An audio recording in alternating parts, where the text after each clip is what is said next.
पांडवों के राजसूय यज्ञ की तैयारियां चल रही थी। सभा में चर्चा का विषय प्रथम पूज्य कौन है। इस राजसभा में सर्वप्रथम हम लोग को निर्णय लेना है कि इस समारोह में अग्र पूजा के योग्य कौन ऐसा महापुरुष है जिसकी चरण पूजा महाराजा युधिष्ठिर स्वयं अपने हाथों से करेंगे। तो आप लोग अपनी बुद्धि के अनुसार उस महापुरुष का नाम बताएं जिसे आप अग्र पूजा के योग्य समझते हो। कृष्ण ही सर्वोपरि है। इस समय द्वारिकाधीश के अतिरिक्त को ऐसा पात्र नहीं है जो अग्र पूजा का अधिकारी बन सके। तो फिर ये राजसभा अग्र पूजा का सम्मानित स्थान द्वारिकाधीश श्री कृष्ण के लिए ही निश्चित करती है। द्वारिकाधीश श्री कृष्ण की जय। द्वारिकाधीश श्री कृष्ण की जय। सब इस निर्णय से प्रसन्न थे, पर कुछ लोगों को ये रास नहीं आया। माइचेदी नरेश शिशुपाल नहीं मानता कृष्ण को पूजा का अधिकारी। इसमें ऐसा कोई गुण नहीं है जो इसे महापुरुष सिद्ध करे। अरे ये तो भागौड़ा है। सम्राट जरासंध को पीठ दिखाकर भागा था ये। शिशुपाल अपनी जिह्वा को लगाम दो। हट! अपने आप को रोक लो शिशुपाल। क्या कर रहे हैं दाऊ? मैंने इसके 100 अपराध क्षमा करने का वचन दिया है। देखो दाऊ इस निर्लज को कैसे अपनी प्रशंसा सुन रहा है। पूरा चिकना घड़ा है, चिकना दुष्ट। तुमने मुझे विवश कर दिया शिशुपाल।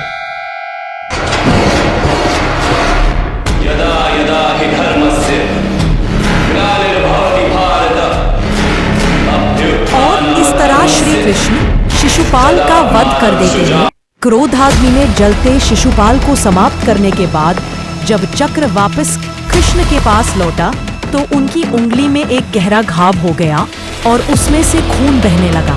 वहीं पास में खड़ी द्रौपदी ने जब अपने परम मित्र कृष्ण की पीड़ा देखी तो वह बहुत व्याकुल हो गई। द्रौपदी ने बिना किसी संकोच के तुरंत अपनी कीमती रेशमी साड़ी का एक कोना फाड़ दिया।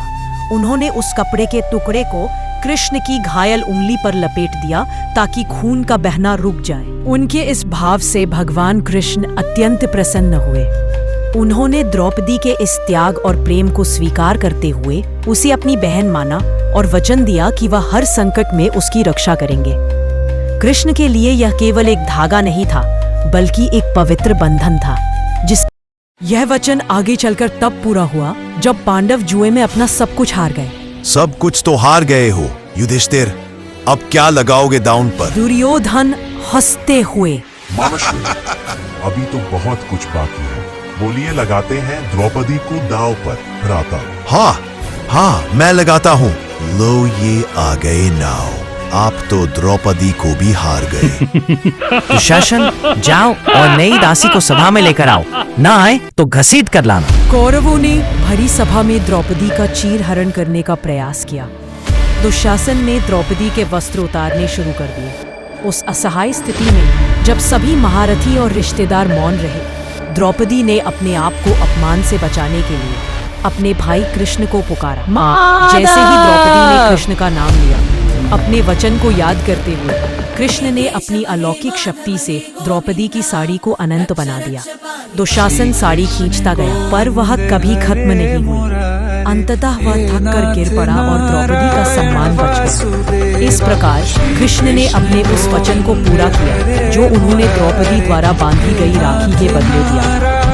यह कहानी हमें सिखाती है कि रक्षाबंधन का पर्व केवल एक परंपरा नहीं है बल्कि यह भाई बहन के रिश्ते में छिपे प्रेम, त्याग, विश्वास और सुरक्षा के वादे को दर्शाता है।